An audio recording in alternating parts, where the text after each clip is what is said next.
করে কিনবে, বেকার ভিডিওগুলো পয়সা খরচ করে দেখবে, বেকার বেকার নোংরা নোংরা জিনিসগুলো মুসলমান বসে বসে দেখবে, আর ওই বেঈমানের দলেরা, মুনাফিকের দলেরা বসে বসে টাকা কামাবে। সেই জামানাটাই চলে এসেছে।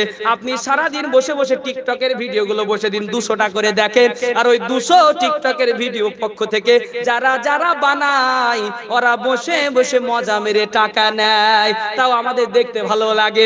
কে একটু ডান্স করে, কে একটু নোংরা নোংরা গেম খেলে, কে পানিতে জাপাজাপি করে, নাচানাচি করে। পৃথিবীর সমস্ত নোংরা কাজ এখন মোবাইলের শর্ট ভিডিওতে দেখা যায়। ওইগুলো আমরা বসে বসে ঘন্টার পর ঘন্টা দেখি। আপনি দেখে মনে করছেন লাভবান হলেন না। অন্যায় যে করে আর অন্যায় যে সহে, দুজনাই অপরাধী। অপরাধী না?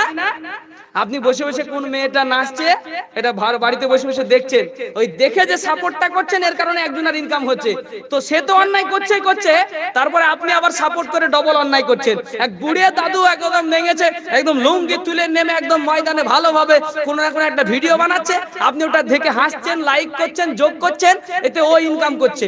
ইনকাম শুধু গোনাটা শুধু তার হচ্ছে না, গোনাটার ভাগীদার কিন্তু আপনিও হচ্ছেন। আমরা মনে করি যে গুনাহ হয়তো শুধু হাতে হয় আর চোখে মুখে হয়। এখন বর্তমান গুনাহ ডিজিটাল ভাবে গুনাহ হয়, ডিজিটাল স্টাইলে গুনাহ। আপনি বুঝতেই পারছেন না যে আপনি গুনাহ করে ফেললেন তা, কারণ একটা দল আসবে, অমিনান নাসি মাইয়াশতারি লাহওয়াল হাদিস, একটা জামানা আসবে মানুষ সেদিন বেহুদা কথাবার্তা, বেহুদা কাজকর্মের মধ্যে এই সমস্ত জিনিসগুলা করবে।